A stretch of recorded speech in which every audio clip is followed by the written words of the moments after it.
I thought we'd just start off with the formal part and get it over with, so we can get at more oysters and more beer and tell each other stories. Beer. On behalf of myself and sort of Wayne Stanley, we want to welcome Wayne here? Yeah, I know. Yes, he is. He did show up. He did show up, and he did phone me to say, "Have you done this? Have you done that?" I was thinking of it. Yeah. But anyway, a great turnout, and Brad would be really happy to see this bunch of people here to, I'm going to cry. It's all right. Maybe not all of them. It's all right. Big men are allowed to cry. Yeah, I know. We will join you. Big boys don't cry. Anyway, he'd be happy. He was a guy who loved to sit at a bar, reminisce, tell stories, pound a few back. And each of the people here, I think, have their own personal stories with Brad, things they did, why he became their friend. But I think everybody agrees he had a certain magnetism, a joie de vivre, I wrote, that drew people to him and him to other people. He was an Air Force brat, lived in North Bay, moved here. He came, I said to him, I don't remember meeting you, and he said, oh yeah, we met in grade 9 at Laurentian. He was only at Laurentian grade 9. I said, I'm sure we didn't meet, we were little nerds. But then he went on to bigger and better things at Glebe, became head boy, he was on the basketball team, and he became the politician and bullshitter you ended up being. But he also honed his basketball skills there.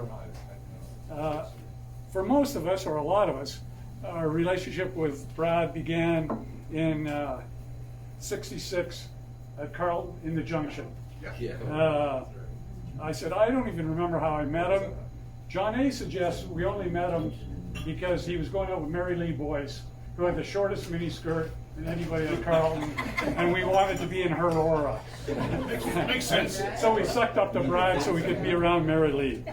Sounds like John. And your drug. And Mary Lee was from Montreal, and she was a lot hipper than us. She was the first one. She'd go home and bring bags of grass back to us. And, I clearly remember being at 514 Bay Street, smoking up for the first times.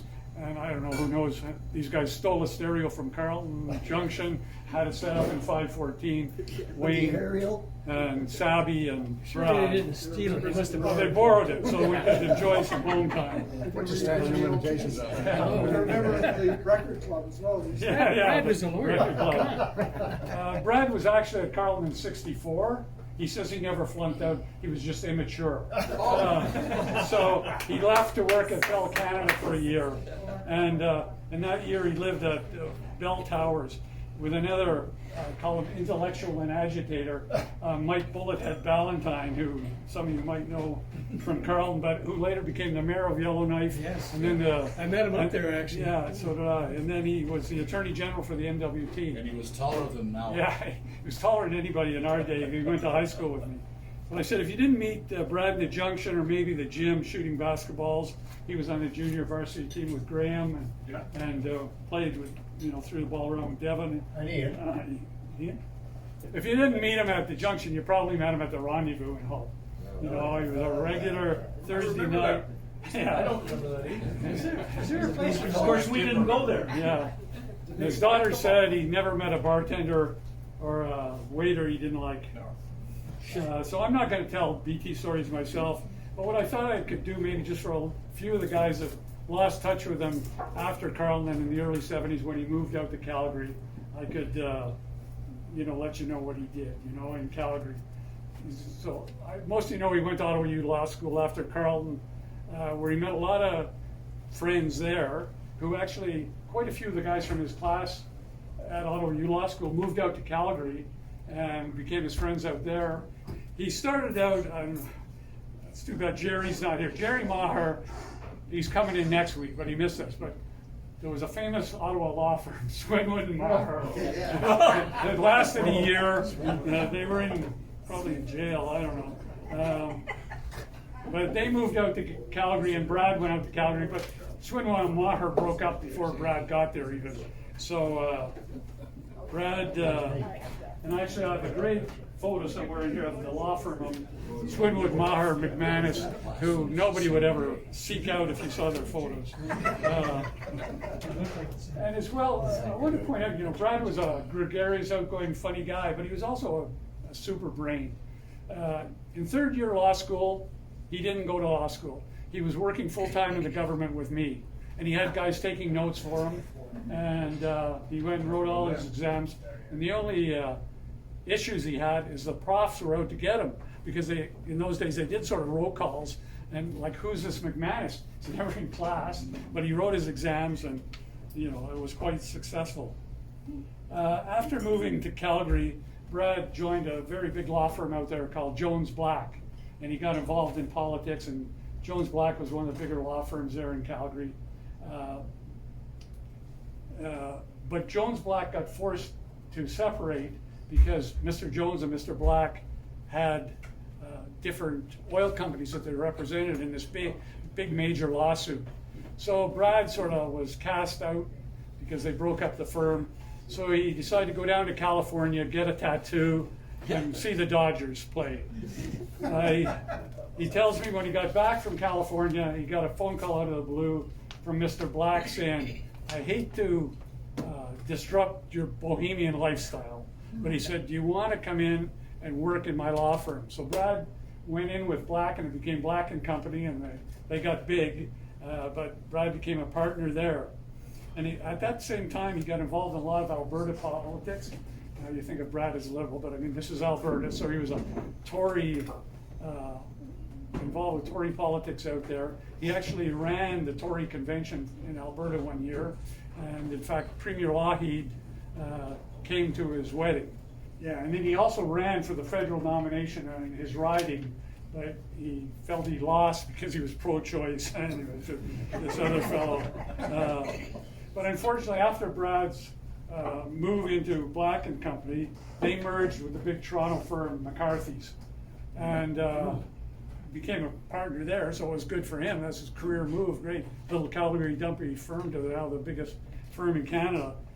But unfortunately, McCarthy's wasn't the relaxed niche boutique law firm that Black and Company was. And the managing partner came to him and said, Brad, you're not billing enough.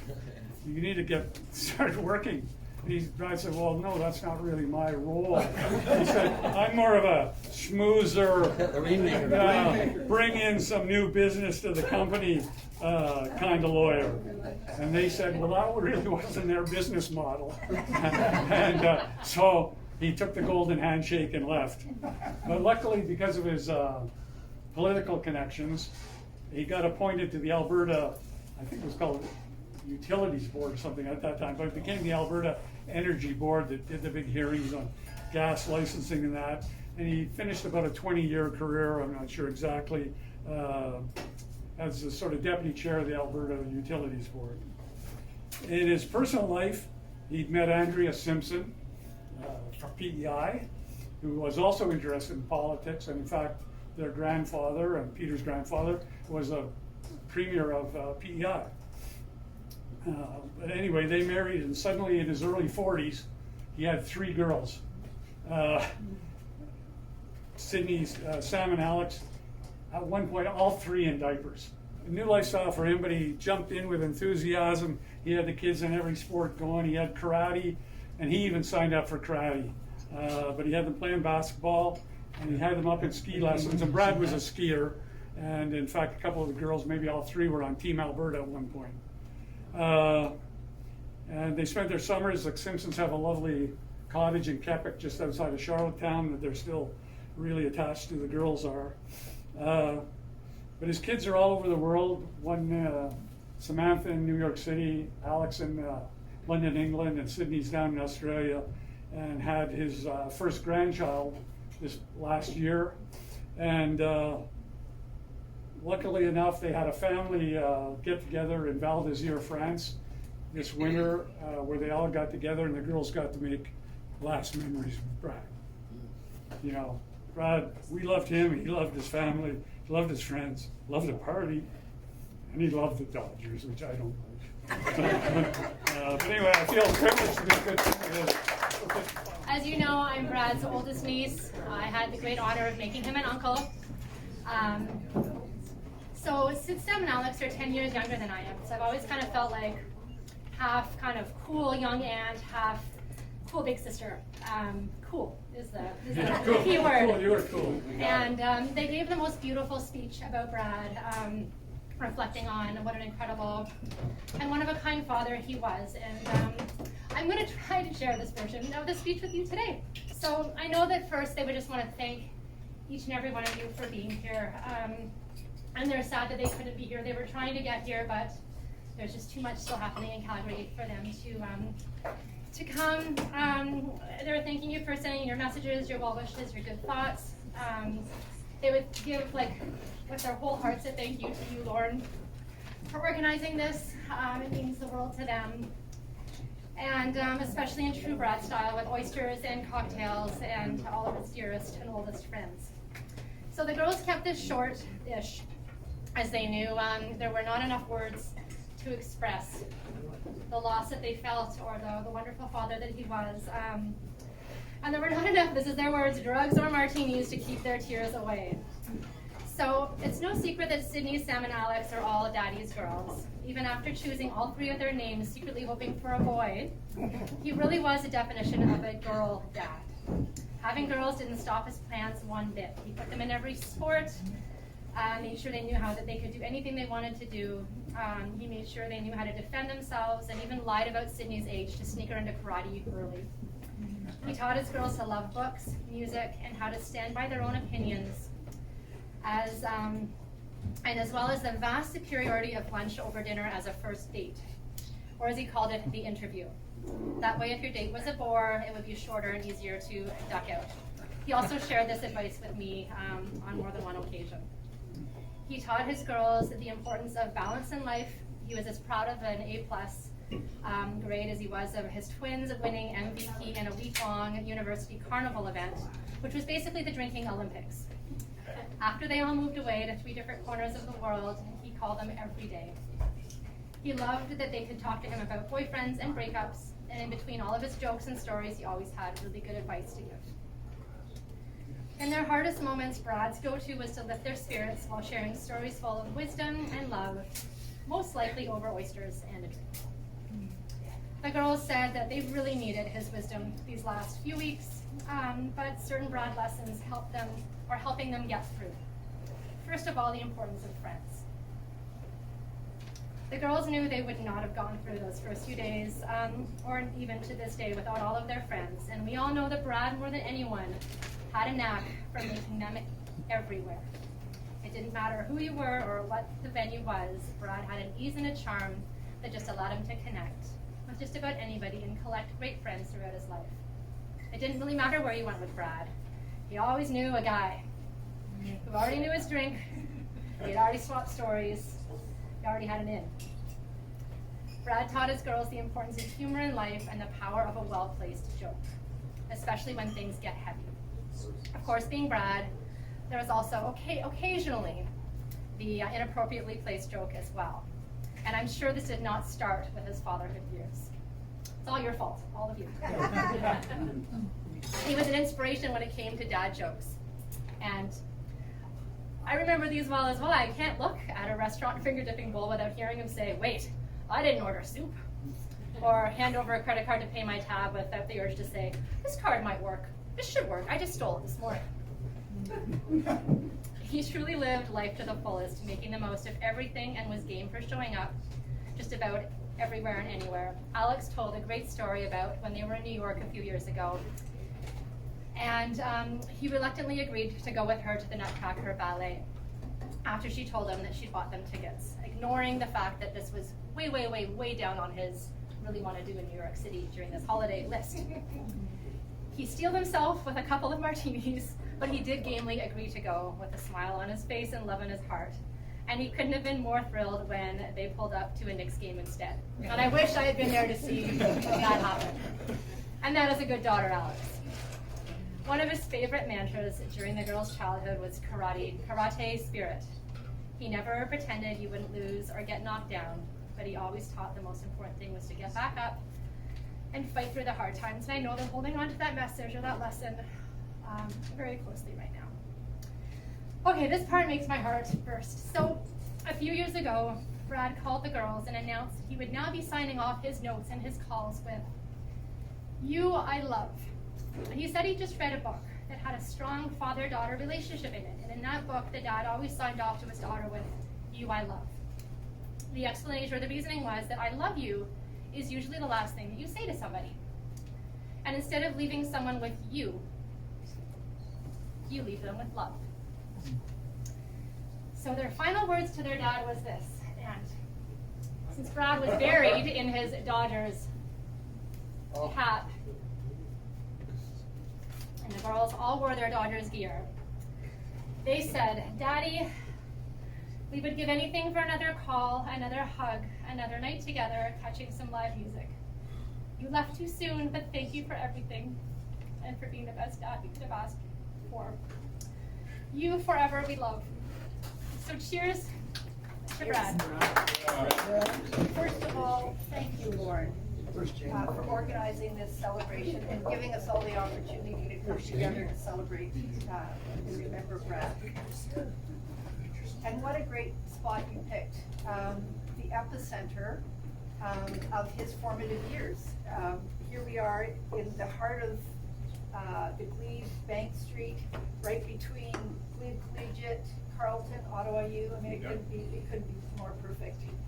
And I use the word formative selectively. I mean, that is a loaded word in Brad's case, because I'm sure you all have your own interpretation of what formative meant when it came to Brad in those years. So although Brad's career took him to Calgary, it's no surprise that he loved getting back to Ottawa and his roots. He always spoke very, very fondly about catching up with old friends at the Prescott Big Swill, and by extension, I can only imagine how pleased he'd be that you're here today. When Lauren asked me if I'd like to say a few words, I found myself wondering what Brad would want to say if he were here. No doubt he'd have a few choice comments to make about his sudden and unexpected change in circumstances, but beyond that, I think he'd want to express his gratitude. Looking back on his life, like the rest of us, there may be things he would do differently, like perhaps attend a few more law school classes. Lots of different. I don't think so. Just maybe. Just maybe. Just Somehow I don't saying. think so.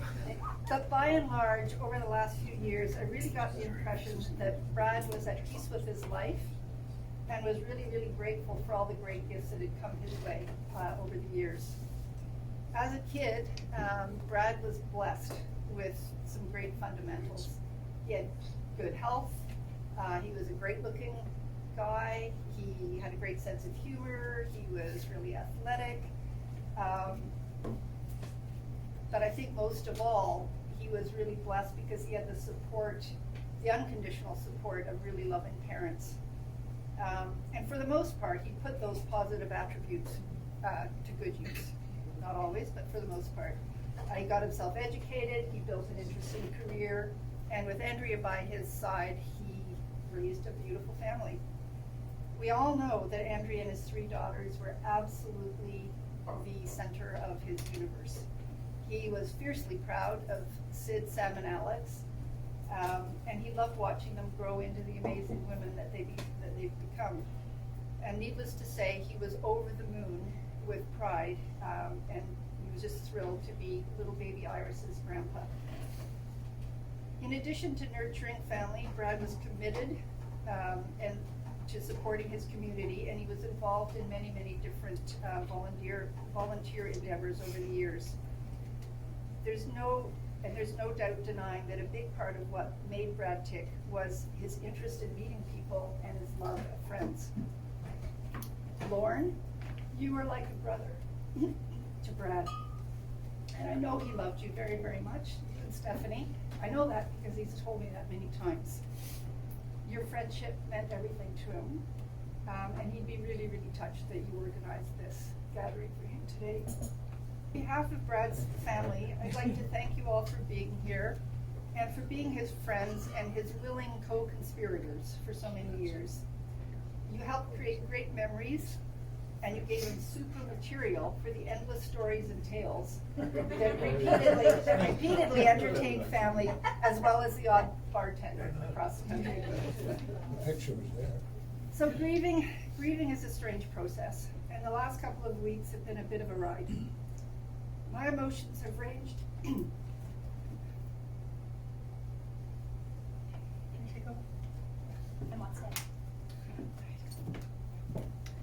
My emotions have ranged from utter disbelief, I'm not gonna not cry, to shock, sadness, and despair. But in the moments I'm able to move past my own sense of loss, I feel happy that Brad lived a full and rewarding life. So today I have to say I'm thankful. Thankful for a life well lived, and for the great memories that Brad's life has given us. Although it feels like he left us way too soon, I'm ever so grateful that we had him in our lives as long as we did. Brad, thank you for being a wonderful big brother. Although we didn't get to see you as often as we'd have liked, we were always confident in the knowledge that you'd be there for us when we needed you. It was comforting to know that your sage advice and generous support was only a text or phone call away. We will miss you and always hold you in our hearts, and as the girls would say, you we love. Picture of Jamie.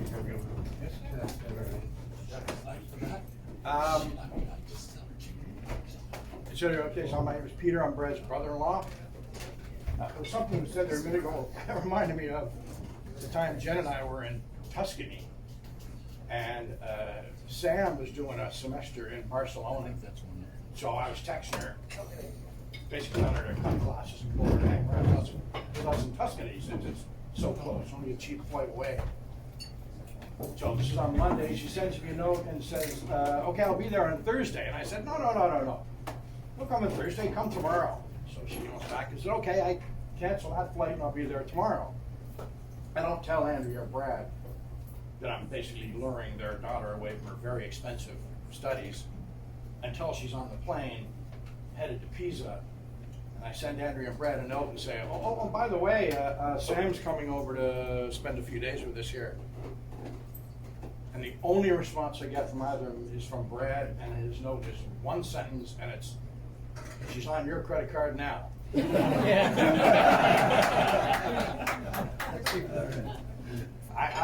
know, it says an awful lot about a guy that he can get a divorce from, you know, my sister, and yet he remains, you know, dear friends with everyone in our family, including my sister. He came to the cottage for 3 weeks last summer. I was very glad to be able to spend that time with him. And I, by coincidence, phoned him a few days before he died, just for a chat. And he was watching the Dodgers, trying to keep the dog out of his dinner. He was being Brad. There's one story I just wanted to tell about him. Some people in my family would already have heard this story, probably perhaps ad nauseum.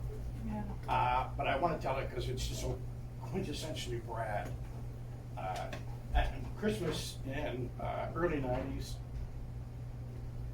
I had recently a relationship ended with my starter fiance, and so I went to Calgary for Christmas. And the girls were all very young. It was Christmas Eve. Andrea was very busy and overrun with stuff, you know, to do. She's taken on for herself and people coming for dinner that night. And Brad has to go, you know, I quote, run some errands and presumably get some gifts. So I'm going to go with him. The only thing that Andrea asked us to do was to get a box of fire logs and a jar of capers. Okay, fire logs and capers. So we get in the car about 12:30, head downtown. I don't know where we're going, but we head downtown. We go to Brad's office. And he puts on a pot of coffee. And I assume he's going to do some work. But no, we just sit there and read papers and drink coffee for like about an hour and a half. And no errands were run. And then we went downstairs and went to HMV, the record store, where we browsed through CDs for a good hour. And I bought several, and Brad bought several. None of them were gifts. None of it was a gift. They're all for themselves. Then we walked over to the Elephant Castle, a pub, where we had a beer or two, and there were some other guys that were also there running errands. You know. And then we left there, we got back in the car, and finally we go to this strip mall, and we get out, and Brad says, you go into the Safeway and get the capers, and I'll go to the hardware store and get the fire logs. So I go into the Safeway. I at the time didn't even know what capers were. I didn't know if it was like a watermelon or a box of bricks or what it was. It was a caper. The guy gives me this tiny little jar. Seriously? Okay. So I go back out to the car, and Brad says he's got the fire logs in the trunk. We head towards home, but of course we don't go directly home. We go to another bar and have another beer or two. And then finally we get home, and I get out of the car, and I go back and stand by the trunk, and he gets up and he goes, wait, what are you doing? Get away from there. And I said, I was going to get the fire logs. He says, no. He said, we leave the fire logs in the trunk. And then later, after dinner, when it gets boring in there, we say, Peter, we forgot the fire logs. We've got to go get the fire logs. Then we go over beer somewhere. So I'm kind of a bit of an ethical crisis there. It is my sister. I'm not quite sure. But anyway, okay. So we go in and we have dinner, and sure as shooting, you know, after dinner, Brad goes, Peter, we forgot the fire logs. So, okay. So off we go. We get in the car and we drive to the same bar we'd gone to, the second bar earlier in the day, but it's closed. Because it's like 8 p.m. Christmas Eve. Of course it's closed. So we go to another bar and it's closed. And try another bar and it's closed. And we're basically giving up. We're defeated. You know, the grand plan has gone awry. And like through the snow, you see this like soft light, as I remember. And there's this like office commercial building. And there's a restaurant on the ground floor. It's a Greek restaurant. And Brad lights on, Brad pulls in, you know, and we go in, and the owner of the place is like literally wiping the tables. He's closing, and Brad says, we managed to get out to go over beer, but no place is open. We just want a beer. And he says, you know, he's run errands. He knows what it's like, you know. And he says, okay, sit down. You can have one beer while I clean up. And so we sit there as he literally cleans up, mops around us, and we have a beer, but it felt triumphant. It was a Christmas miracle. Christmas miracle. That's Brad for me, I gotta thank. When we were planning this, Lauren was talking about how the group got together, because there's a wide dispersion of where these folks came from. And I have one little bit of evidence to give you about Brad's year off. I went to Carleton qualifying year. We don't have any hearing aids in. Yeah. Oh, okay, because we didn't have, we only went to grade 11, so when I did, and I had a restart as well. But I remember my student number was 17038, and Brad's was like 1822 or something like that. So he was there in 1964. So there is some clarification. One of the things that,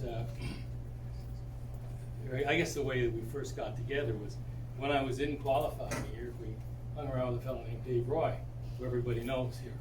Dave was a real good guy, and he worked with Brad and Bell telephone the year that they were off.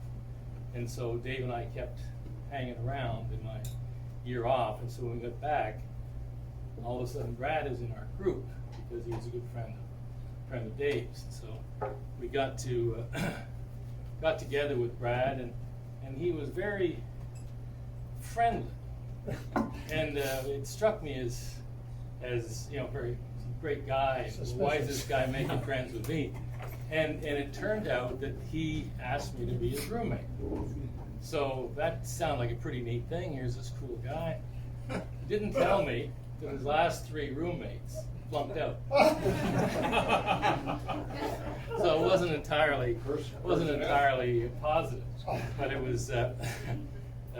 And he did, even though he didn't get me to flunk out, he took great pleasure, if that's the right word, over the years in telling people that he was responsible for having me lose the captaincy of the hockey team. He took direct responsibility for that.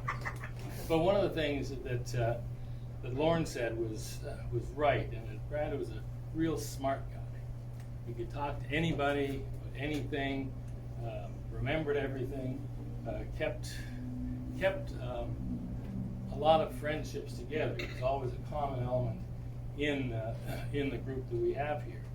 And I remember that, you know, the way life is, you get busy, families and other stuff. And even though we lived in Calgary, there was this separation.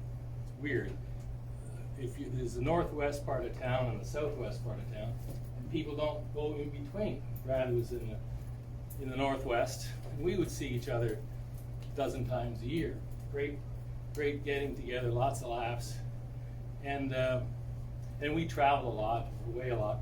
And then for the 3 years before COVID came in, Brad came out to our cottage, and he was joined in those 3 visits. But Chris Trott and his wife Lindsay came, and it was, you know, after years of not having that easy access, and telling the same jokes, it was lovely. You're talking about Ernie? That was where it's coming to. Ernie had this great line. He says, "This is so special. Here we have 3 head boys, 3 Carleton graduates. How do you beat that?" And then standing around or drinking at 2 o'clock in the morning, Brad's Manhattans, telling the same story year after year, and everybody anticipating and jumping in to give the punchline. It was stupid and wonderful, and so I have that great memory. So that's all I'm going to say. Just wonderful to have him as a friend. Wonderful to see so many friends here. After he decided that he'd asked me to be his roommate, the next thing was to find a room. So we looked around, and there was a place by a beer store on Bronson Avenue, and it was on the bus route to Carleton. So we went to this old woman. I was thinking about her, Mrs. Westmoreland, and she owned this old 3-story brick building, and I think it was $50 a month.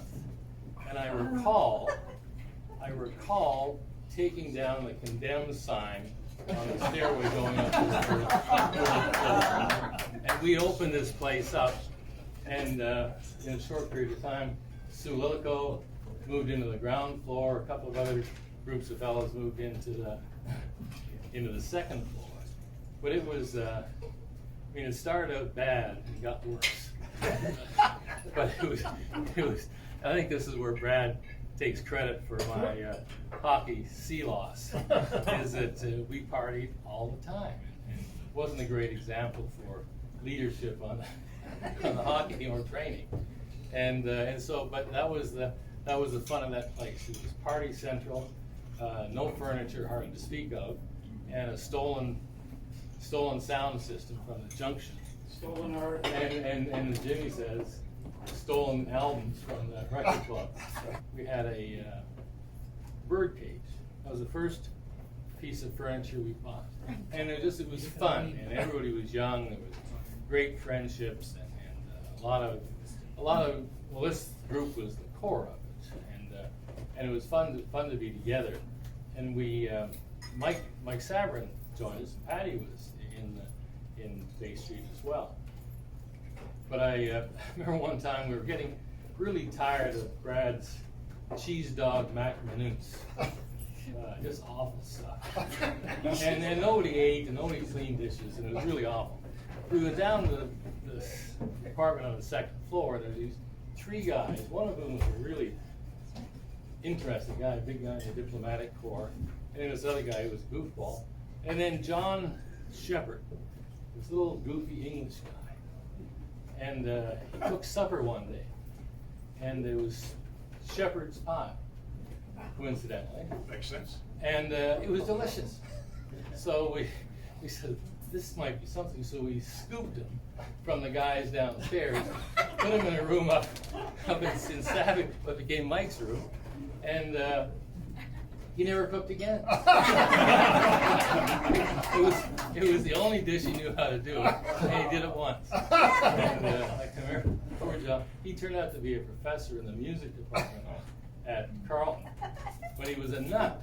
And he was having all these breakdowns at exam time. And last time I saw John was he was running down the street chasing a bus with a hockey stick. And it was a guy named Norm Fenn. I don't know whether you older guys remember him. He was the head of the student aid stuff. And we dumped Johnny off in Fenn's office. And anyway, I'm done. So I got to know Brad. I'm one of his many, many friends who I was thick with him for about 4 years, and then he moved to Calgary, and we've kept in touch, and everything I heard from the family totally resonates with the guy he was inside, but he had the mischievous sense of humor. What was it? Productions? We all know. Idiot boy. So anyway, 514 Bay. I had moved in with Wayne Stanley and BT, and the summer came along, and below us there was the 3 guys from Carleton, and below that was the Rat family. The Rat family was a family of people who all looked very rodent-like, and so long noses, short, thin, and so BT called them the Rat family almost instantly. And on one summer night, he's bored, he doesn't have anything to do. He hears the guys downstairs were there, and the Rat family was in, so he took beer caps from his bedroom window and flicked them at the windows. And pretty soon you got the Rat family looking out their window saying, "What's going on here?" And upstairs the students, "What's going on?" And they ended up, they were all on the front lawn having a fight, and we were up on the 3rd floor porch watching and cheering them on. That was Idiot Boy Productions, Red Eye, call it what you want. And it was as a result of that the Rat family finally moved out, and that's how Sue Lilico got in. My wife-to-be and I were in Cape Cod one time, and I won't tell you how these guys found us, but they found us in the campsite at 2 o'clock in the morning, and they stayed with us. But the only problem was the next day, BT, John A., Brack, and group. BT and Giles. And John couldn't go anywhere because they hadn't had a shower in about 4 days. And they'd been in this Volkswagen van. So they're talking about having a shower, and they went to the camp manager, and he said, "No, you can't shower here if you're not married. We only take in married couples." So Jane, my now wife, was there, the beautiful young lady in the picture, said to BT, she said, if we can pretend we're married, and I can get you guys into the shower, you'll get keys. So BT and my now wife go to the camp manager, and they're married, and they get the keys for the shower. So that's 1971. So I see BT the odd time when he would come to Toronto or come to Ottawa. We'd have a few beers, we'd talk about old times, tell me about what he was doing, how he was doing. We always had a few laughs.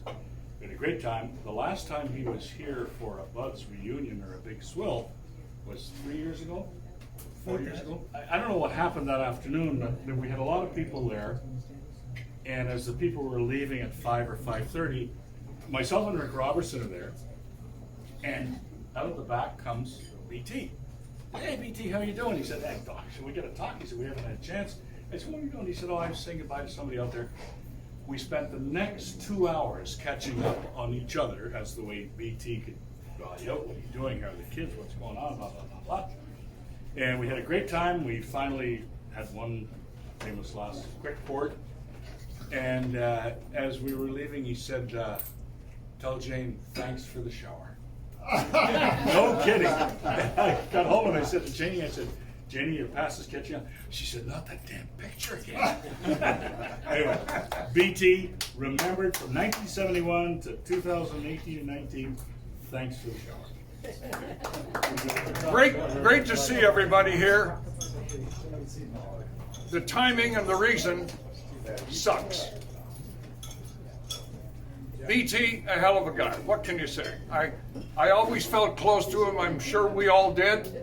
I didn't know him really well. I talked with a couple of his friends in the last 2 weeks, and I found out, much to my chagrin, that they knew him better than me. And that kind of pissed me off. But he was a wonderful gentleman.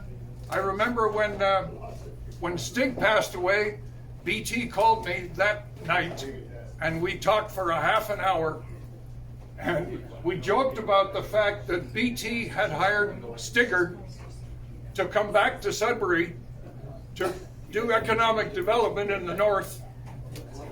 So BT gets there, and on his first day, Stigger gets there on his first day, and he lets BT know that he doesn't have a driver's license because he got it taken away for a DUI.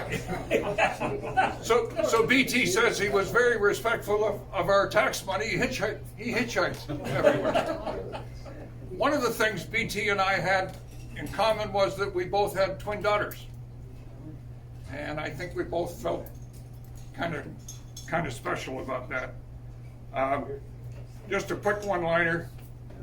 We've talked about his sense of humor and how warm and wonderful he was with everybody. At his last swill, which I think was 4 years ago, I happened to be sitting right across the table. And I was smart enough that I planned not to drink and drive. So the part we left out was the driving, and I very enthusiastically drank quite a few pops.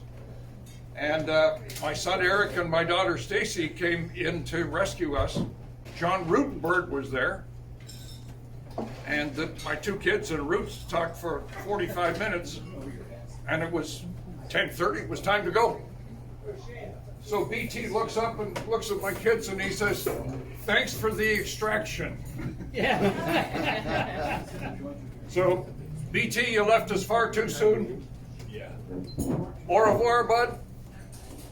You're the best. You got Thank you.